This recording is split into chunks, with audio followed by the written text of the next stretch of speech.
십자가란 무엇인가? 제2장 부활하신 그리스도, 환각인가 입증인가? 암울한 금요일에 일어났던 충격적인 장면 때문에 괴로웠으니 우리는 예루살렘을 떠나 유대의 산지로 가서 그 지역의 명소를 몇 군데 둘러본다. 그리고 며칠이 지나 다시 예루살렘으로 돌아온다. 이제 나사렛 예수라 불리던 그 사람이 죽은 지 일주일 정도 되었다. 그 성 안은 살짝 들떠 있는 것 같다. 예수가 결국은 죽지 않았다는 소문이 맹렬한 속도로 퍼져나가고 있다. 그가 죽은 자 가운데서 다시 살아났다는 것이다. 사람들은 그 이야기에 몹시 열광한다. 물론 미신을 믿는 사람들에게서 많은 것을 기대하긴 어렵다. 그처럼 말도 안 되는 이야기를 믿다니 말이다.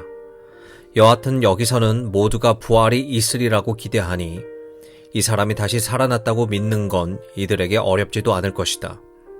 하지만 다시 생각해보면 처음 생각했던 것만큼 이해하기 쉬운 일은 아니다. 설령 여기 사람들이 부활을 기대한다 하더라도 그 일은 역사의 맨 마지막에 일어날 것이다. 그런데도 이 사람들은 예수가 이곳 예루살렘에서 실제로 부활했다고 말하고 있지 않은가? 역사는 아직 끝나지 않았으며 삶도 계속되고 있다. 이건 일반적인 패턴에 전혀 들어맞지 않는다. 예상과 크게 동떨어진 일이다. 기존 신념들의 틀마저 깨버렸다. 더군다나 이곳 사람들은 매우 보수적이다. 큰일은커녕 무엇에 관해서든 그들의 생각을 바꾸려면 실로 엄청난 것이 필요하다.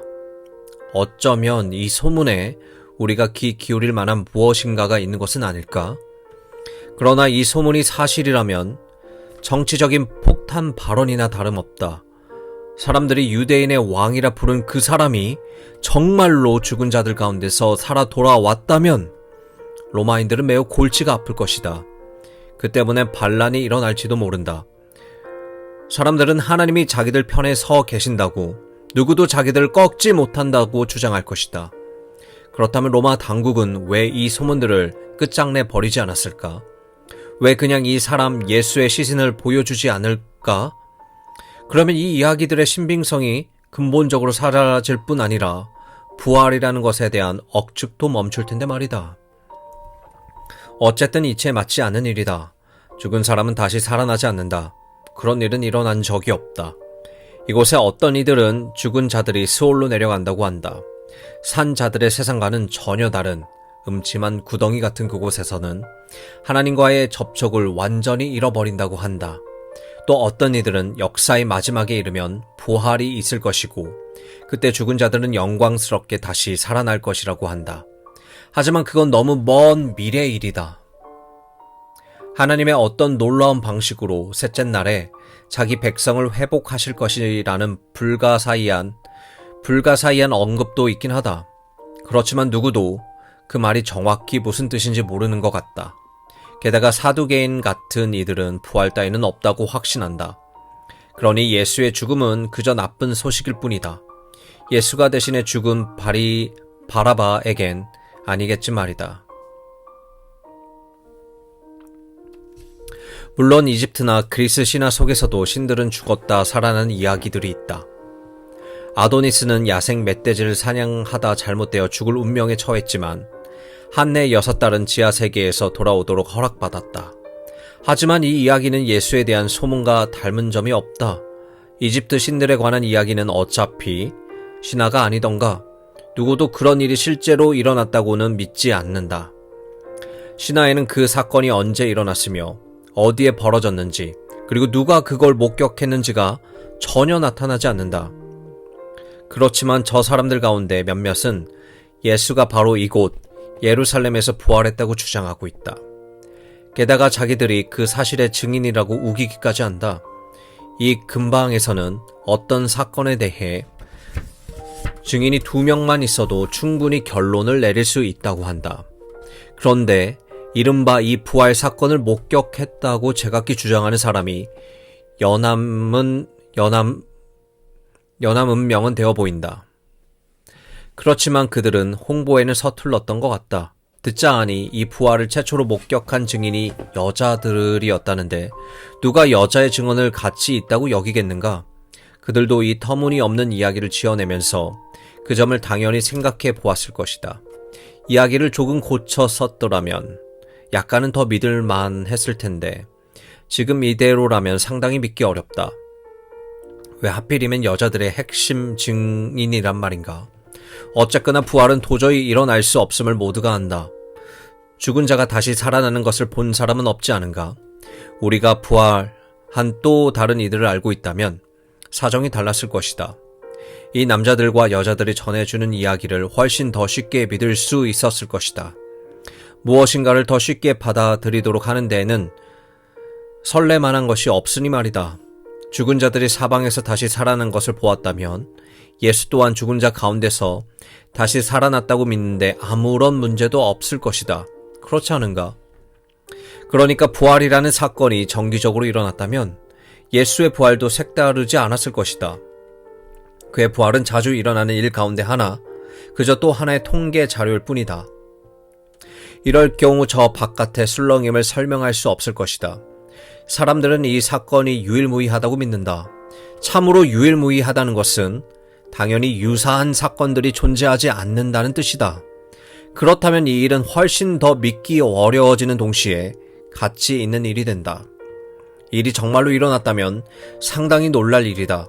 예수가 부활했노라고 선포하며 돌아다니는 그의 추종자들 사이에 감도는 흥분을 확실히 설명해 줄 것이다. 이 사람들이 자기들의 예수가 죽은 자 가운데서 다시 살아날 거라고 기대해 왔다면 우리가 부활의 소문을 일축해 버리기 쉬울 것이다. 하지만 그들은 분명히 그의 죽음에 심한 충격을 받았다. 그들은 예수가 십자가 위에서 죽음으로써 그 상과 자신들의 믿음 모두가 끝났다고 믿었던 것 같다. 예상 밖의 어떤 극적인 사건이 일어나리라고는 전혀 기대하지 않았다. 실제로 그들은 애초에 무덤이 비어 있음을 받아들이는 것조차 어려워했다. 더욱이 그들이 예수가 죽은 자 가운데서 부활했음을 믿게 된 것은 빈 무덤 때문만은 아니다. 그들은 그를 보았다고 주장한다. 자기들이 그와 만났다고 말한다. 이런 것도 있다. 이곳 사람들은 죽은 영웅들을 성대하게 기리고 싶어 한다. 위대한 다윗 왕도 죽었지만 그의 무덤은 매우 경건한 헌신이 깃든 예루살렘에 남아있다. 사람들은 예언자들의 무덤에 가서 참배한다. 그러나 예수가 살아있을 때 그를 따르던 이 사람들에게는 그러한 기미조차 없다.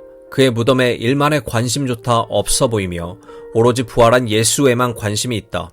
실제로 그들은 그가 살아나셨단 말로 자신들이 전하는 좋은 소식을 요약한다. 물론 그들은 예수가 사람들을 죽은 자 가운데서 일으켰다고 말한다. 야이로의 딸에 관한 일화와 몇 주 동안이나 얘기가 끊이지 않았던 나사로 사건도 있었다. 하지만 실제로는 생명이 일시적으로 회복되었을 뿐이다. 나사로는 다시 살아났지만 이는 그저 죽음이 연기된 것이다. 그러나 예수가 죽은 자 가운데서 부활했다는 이야기를 할 때 그들은 마치 그가 다시는 죽지 않을 것이라고 믿는 듯하다. 그들은 예수가 죽음을 정복했다고 말한다. 마치 십자가에서 죽은 것이 죽음 그 자체였다는 듯이 말이다. 여기서 끝이 아니다. 예수가 죽은 자 가운데서 부활했다고 해보자. 그는 시간과 공간의 한계에서 자유로워졌을 것이다. 곧 누구나 언제나 그를 만날 수 있을 것이다. 볼 일이 있어서 예루살렘에서 한참 떨어진 길을 걷다가도 그와 마주칠 수 있다. 더욱이 그와 마주칠 수 있는 사람은 이 1세기 전반에 유대에서 살아가는 사람들만이 아니다. 역사상 존재하는 누구나 그를 만날 수 있을 것이다. 정말이지 믿기 힘든 일이다. 지금껏 살았던 누구보다도 이 사람이 역사에 큰 영향을 미쳤다는 사실이 분명하게 드러날 것이다. 무슨 일이 일어나는지 알아채기도 전에 대도시 로마의 형성과 같은 더 중요한 사건 대신 그의 출생에서부터 역사의 연대가 시작될 테니 말이다. 그렇지만 당치도 않은 일이다. 단순히 잘못 이해했을 뿐이다. 귀 얇은 무식쟁이들이 병적인 망상에 속아 넘어간 것이다. 그것은 그저 희망사항일 뿐인데 말이다. 이들은 예수라는 사람이 자기가 특별하다고 주장했으나 결국 처형된 사실을 감당할 수 없던 것이다. 그는 확실히 죽었다. 로마인들이 확인했다. 그들은 그의 시신을 공개적으로 보여줄 의무가 있다. 그러면 문제는 해결될 것이다. 그런데 다시 생각해보니 이들이 집단 망상에 빠졌다는 이론이 그다지 설득력 있어 보이지 않는다. 표현 자체가 완전히 잘못되었다. 이 사람들은 계속 그가 우리에게 나타나셨다라고 말한다. 이들은 자기들의 그의 현존을 단지 주관적이고 개인적으로 경험했다는 암시를 줄 만한 언어를 사용하지 않는다. 예수를 보는 사람이 아니라 예수가 제자들에게 자신을 알린다는 사실에 강조점이 있다. 그들은 계속해서 부활의 객관적인 성질을 강조한다. 그것은 그들의 머릿속에서 벌어진 일이 아니라 현실 속에서 일어난 일이다. 이 사람들은 예수가 다시 살아났다고 생각하는 어떤 것을 보았다. 환각이라면 도무지 말이 안 된다. 분명 그들은 예수를 보았고 그 모습을 알아볼 수 있었다. 예수가 애초에 진짜로 죽은 게 아니었다는 설명이 가장 깔끔할 것이다. 어쩌면 그의 십자가형은 실패로 끝난 일이었는지도 모른다. 그건 확실히 꽤 드문 일이긴 하다. 로마인들은 일반적으로 처형 방식에 세심한 주의를 기울였다. 그들은 죄수들이 가능한 많은 고통을 겪도록 한 뒤 날이 저물 때까지는 반드시 죽음에 이르게 했다. 게다가 이 사람은 특별하게 관리되었을 것이다. 사람들이 그에 대해 했던 주장들을 생각해보라. 그를 제대로 죽이지 못한다면 화를 면치 못할 것이다. 가장 그럴싸한 설명은 예수가 십자가에서 기절했다는 것이다. 날이 매우 뜨거웠고 그는 십자가형의 고통으로 인해 탈진했다. 그 모든 압박을 못 이겨 그가 기절했다면 이해가 된다. 사형 집행인들은 그가 그저 죽었다고 짐작하고는 제대로 확인하지 않았을 것이다. 그리고 그가 죽었다고 생각하면서 아직 살아있는 그를 매장했을 것이다. 다음에 무슨 일이 일어났는지 쉽게 추정할 수 있다. 그는 서늘한 무덤 속에 안치되었을 것이다. 방부 처리용 향료 때문에 깨어났을지도 모른다. 여하튼 그는 의식을 되찾아 무덤을 떠났고 사람들은 그가 다시 살아났다고 생각했을 것이다. 그가 추종자들에게 나타났다는 제보가 지속적으로 들려오는 것으로 보아 분명 무언가 근거가 있음은 틀림없다. 일리 있는 추론이다. 하지만 생각해보라. 남의 말을 엄청나게 잘 믿는 사람이나 그가 죽은 자 가운데서 다시 살아났다고 여길 것이다. 어떻게 십자가형을 당해 반쯤 죽은 사람을 보고 그가 죽은 자 가운데서 돌아왔다고 생각할 수 있을까? 며칠 동안 먹지 못한 데다 온몸에 상처가 나서 피를 엄청나게 흘린 사람이 어떻게 죽음의 정복자 행세를 할 수 있을까? 그는 자신이 인류 최후의 적을 무찔렀다고 사람들을 납득시키기는커녕 한 발짝 제대로 내딛지도 못했을 것이다. 상상력을 극한까지 펼쳐야 겨우 이해할 수 있다. 그는 얼마 지나지 않아 지쳐 죽었을 것이며 자신의 죽음을 이겼다고 주장하지만 실제로는 죽음에 패한 희생자가 되었을 것이다. 그의 말을 믿을 만큼 바보 같은 사람은 없을 것이다. 누구도 그런 사람을 경배하고 싶지 않을 것이다. 예수가 단순히 죽음을 늦춘 것이 아니라 실제로 죽은 자 가운데서 다시 살아났다는 것을 사람들에게 납득시키려면 그에게 무언가 놀랄 만한 것이 있어야 한다. 어쩌면 무덤과 관련해 어떤 혼돈이 빚어졌는지도 모른다. 사람들이 예수가 매장된 곳을 헷갈렸을 수도 있다. 어쨌든 누군가 예수를 그 무덤에서 옮겨다 좀 더 격조 높은 곳에 장사 지내야겠다고 결심했을 가능성이 상당히 높다. 그러나 이는 이 사람들의 변화를 제대로 설명하지 못한다. 예수가 재판을 받고 처형당할 때 그들은 단지 움츠린 패배자 무리에 지나지 않았다. 누구나 알고 있는 바다. 그중 주도적인 역할을 했던 인물은 자신이 예수와 관련이 있음을 공개적으로 부인하기까지 했다.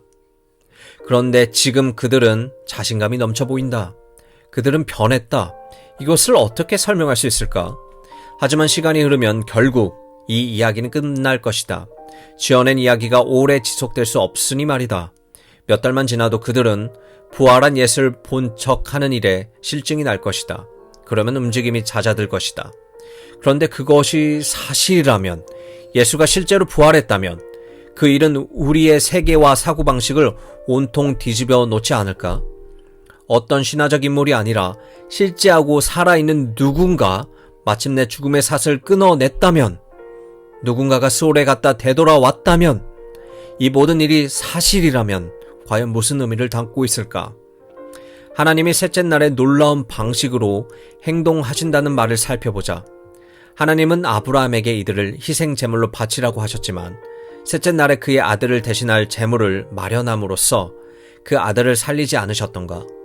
여호수아가 이스라엘 백성을 약속의 땅으로 인도한 날은 셋째 날이 아니었던가? 이것은 하나님 백성의 역사 속에서 힘찬 새 시기를 알리는 동시에 오랜 약속을 성취한 신호가 아니었던가?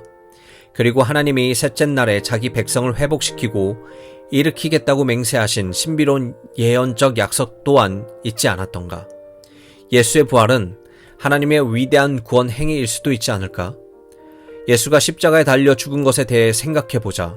사람들은 그가 하나님의 저주를 받아 죽은 것이라고 했다.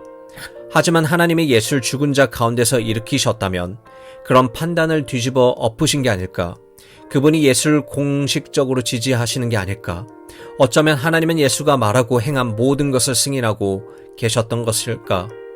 예수는 부활로 인해 확실히 하나님과 유일무이한 관계를 맺은 셈이다. 증거껏 이토록 높임받은 사람은 없다.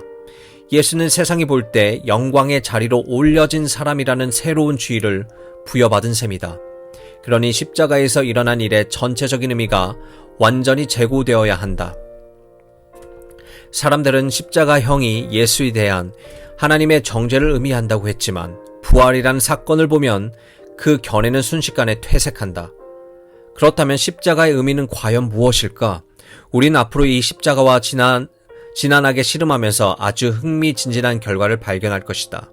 이제 부활은 예수의 정체에 관해 무엇인가 알려줄 것이다.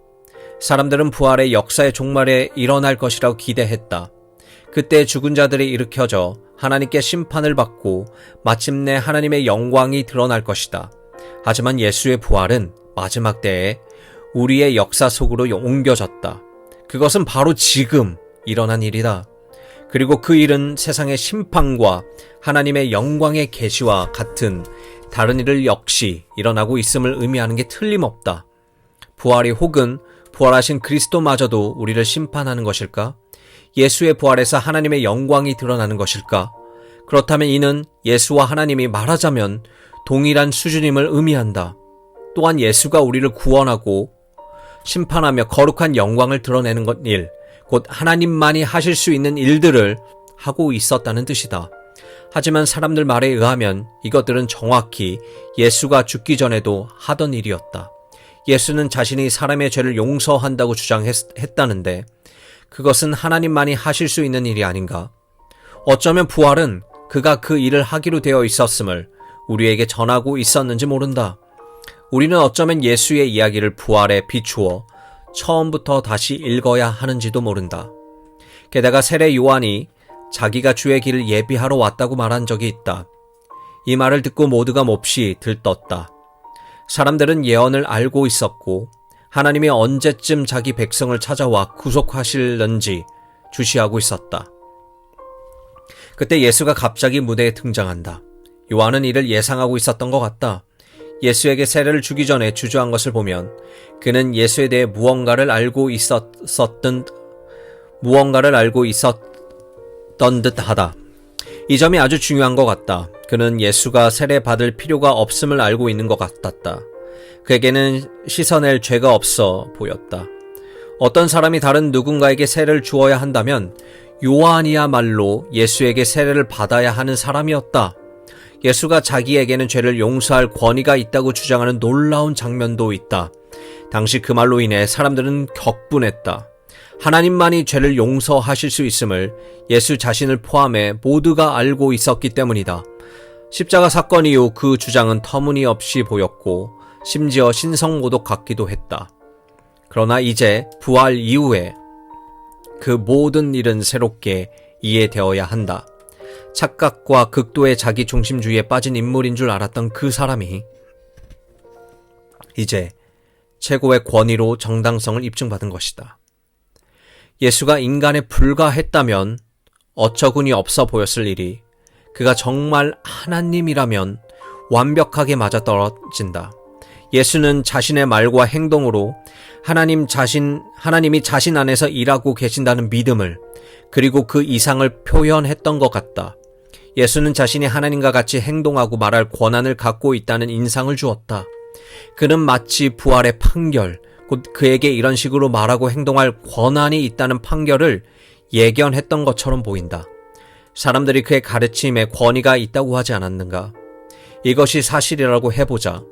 그러면 하나님에 대해, 예수나 우리 자신에 대해 우리는 무엇을 알 수 있을까? 예수가 하나님이라면 우리에게 주어진 모든 것을 월등히 뛰어넘는 하나님의 계시가 지금 우리에게 주어졌다는 뜻이다. 예수가 오기 전에 하나님은 우리에게 온갖 방법으로 말씀하실 수 있었다. 이를테면 그의 백성 이스라엘의 역사를 통해서나 그의 종 모세와 훌륭한 예언자들을 통해 그리하셨듯 말이다. 하지만 그 모두는 감정적인 방식이었다. 하나님의 어떤 분이신지 다른 사람들이 우리에게 전해주는 식이었다. 하나님이 우리가 무엇을 행하고 믿기 원하시는지 다른 이들이 우리에게 말해주었다. 하나님이 친히 자기 백성 가운데로 오셔서 자기에 관해 직접적으로 이야기하시는 형태가 아니었다. 그가 만일 그렇게 하시려고 했다면 아마 사람의 모습으로 하시지 않을까? 다른 방식으로는 우리와 이야기할 수 없을 테니 말이다. 예수가 하나님이라면 하나님이 우리에게 직접 말씀하셨다는 의미다. 곧 하나님과 우리 사이에 큰 간극이 메어졌음을 뜻한다. 우리는 하나님을 찾기 위해 영적인 사다리 같은 것을 기어 올라갈 필요가 없다. 우리가 있는 곳에서 우리를 만나기 위해 그가 내려오셨기 때문이다. 그리고 그는 우리를 그곳에 버려두지 않으시고 저 사다리 위로 다시 데려가신다. 하나님은 우리에게 몸서 말씀하시려고 우리의 수준으로 내려오셨다. 우리는 예수가 하나님에 관해서 전해준 이야기를 참으로 신뢰할 수 있을 것이다. 역사상 다른 누군가에게도 허락되지 않은 내밀한 지식이 그에게만 허락되었기 때문이다. 또한 하나님이 멀리 떨어진 어떤 존재라는 개념도 버려야 한다. 우리는 늘 하나님이 자신의 피조물에게 무관심하시다고 생각했지만 예수가 하나님이라면 그런 생각을 완전히 고쳐 먹어야 할 것이다. 자신의 피조물 안으로 들어오기로 결심한 창조주라니 얼마나 큰 겸손의 표현인가. 마치 로마 황제가 자신의 궁정과 좋은 음식을 제쳐두고 유대 빈민가에서 두어 해를 사는 것이나 마찬가지다. 또한 이 일로 인해 우리는 이전에 가능하지 않던 방식으로 마음속에 하나님을 그리기 시작할 수 있게 되었다. 우리는 하나님에 대해 우리가 기억할 수 있는 방식으로 자신 있게 이야기할 수 있다. 하나님에 대해 이야기할 때 무슨 말을 해야 할지 몰라 당혹스러웠던 시절은 더 이상 없을 것이다. 우리는 이 사람 예수를 가리키며 하나님은 저런 분이다 라고 말할 수 있다. 사람들은 하나님의 사랑에 대해 이야기하기가 늘 너무 어렵다고 여겨왔고 결국 형용할 수 없다는 정도로 표현하고 만다. 그 말은 맞을지도 모르지만 그 사랑에 대한 묘사를 원하는 이에게는 별로 도움이 되지 않는다. 하지만 이제 우리는 그 사랑을 효과적으로 표현할 수 있다. 우리는 하나님의 사랑이 친구를 살리기 위해 자기 목숨을 기꺼이 포기하는 사람의 사랑과 같다고 말할 수 있을 것이다. 우리는 그렇게 말할 권한을 부여받았다. 하나님이 이렇게 말씀하시는 것이나 다름없다. 나는 내가 나에 대해 이렇게 이야기하길 바란다. 예수를 보거라. 나는 저와 같다. 물론 회의론자들은 이 관점을 썩 달가워하지 않을 것이다. 그들은 하나님이 인간이 되실 수 없다고 교과서에 나오지 않는 이야기라고 말할 것이다. 하지만 교과서야 다시 쓰면 된다. 그들은 또한 자기 백성의 고통에 함께하는 하나님에게는 위험이 없다고 말할 것이다. 우리는 그 견해에도 역시 도전해야 한다.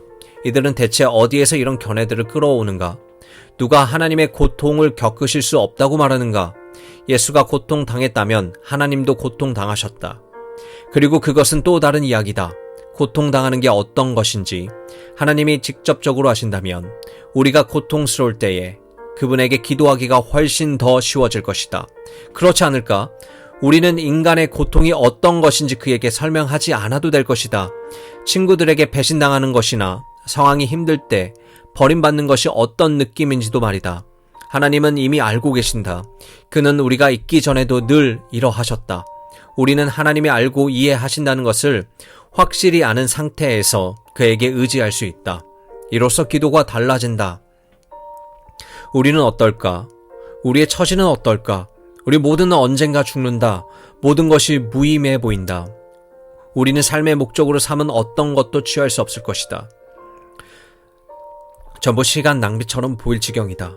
구약시대에 살았던 사람들은 우리가 사는 동안에 하나님을 알 수 있지만 죽은 뒤에는 외딴 구덩이 속으로 사라져서 다시는 그를 경험하지 못할 것이라고 말했다.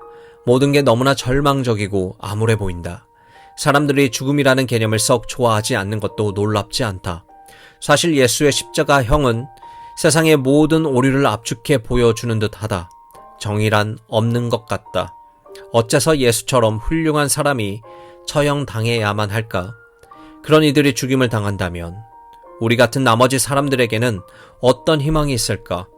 게다가 로마인들이 예수를 처형한 소름 끼치는 방식은 인간 본성의 표면 바로 아래 토사리고 있는 가학성을 바닥까지 드러내 보여준다. 살아마땅한 단 한 사람 예수의 처형은 세상의 모든 오류를 집약한 상징처럼 서 있는 것 같다. 십자가는 그 자체로는 절망과 희망 없음의 상징일 뿐이다. 그러나 예수가 죽은 자 가운데서 부활했다면 이 절망의 상징은 희망의 상징이 된다. 십자가는 모든 것이 상실되고 회복 불가능해 보이는 세상의 가장 어두운 순간 속에서 피어오르는 희망을 의미할 것이다. 절망의 저편에서 태어나는 기쁨을 상징할 것이다. 또한 십자가는 희망의 근거를 우리의 인간적 자원에 두는 것을 부질없음을 드러낼 것이다. 부활은 하나님이 아무도 희망을 찾을 수 없는 곳에서 희망의 불씨를 틔우시는 분임을 보여줄 것이다. 더구나 그 희망은 대담하게 말하지만 근거는 없는 경건한 채 하는 감상 따위가 아니다. 오히려 빈틈없는 사실주의다. 그것은 그 십자가 죽음의 목격자들 사이에서 차츰 선명해진 어떤 강력한 흥분에 근거하고 있다. 그들 앞에서 죽임당했던 그는 더 이상 죽은 자가 아니었다. 죽음은 패배하고 인간 역사의 새로운 시기가 열릴 것이다. 어쩌면 텅 빈 십자가는 나란히 놓인 신성한 절망과 희망을 상징할 수 있지 않을까? 사실이라면 참으로 놀라운 일이다. 하나님이 우리처럼 되셔서 우리의 인간적인 이야기를 공유하신다는 생각은 그 자체만으로도 말로 표현할 수 없을 만큼 경이롭다. 이 일은 우리가 하나님에 대해 생각하는 방식을 바꾸고 이 가망 없고 정신 나간 세상에서 사는 동안 우리가 믿고 바라야 할 새로운 이유들을 줌으로써 우리의 삶을 바꿀 것이다. 하지만 이게 사실일 리 없다. 몽상은 여기까지다. 지금 당장이라도 로마 당국이 예수의 시신을 내보인다면 이 모든 추측은 사그라질 것이며 우리는 더 이상 이 사람에 대해 듣지 못할 것이다. 하나님과 우리 자신에 대한 저 생각들은 그저 세상의 어둠 밤에 도래한 또 하나의 가짜 새벽일 뿐이었다. 슬프지만 결코 희망사항 이상은 될 수 없다.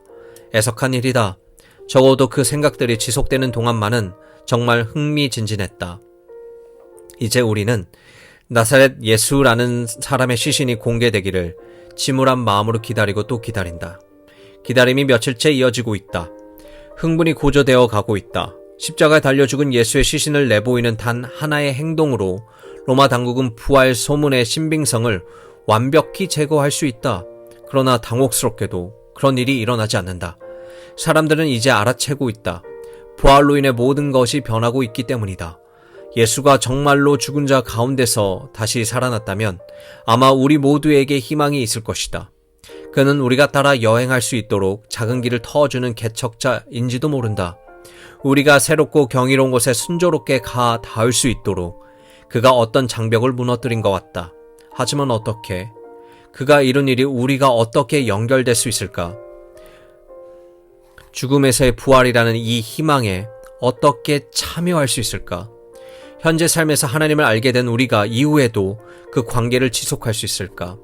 우리는 그 무엇이 깨트리거나 파괴할 수 없는 어떤 것, 곧 우리가 붙잡을 수 있는 어떤 일을 시작한 것이나 다름없다. 그런데 죽음의 권세가 깨어졌다면 다른 모든 숙적들을 어떻게 되었을까? 우리를 함정에 빠뜨리며 잔인한 소나기로 움켜잡고 있는 우리 스스로는 벗어날 수 없는 죄는 어떻게 되었을까? 나사렛 예수의 죽음을 지켜보던 이들은 알아채거나 의심하지 못했지만 저 십자가 위에서 아주 의미심장한 일이 진행되고 있었을 것이다. 그리고 이것은 앞으로 일어날 큰 어떤 일의 시작일 수 있다.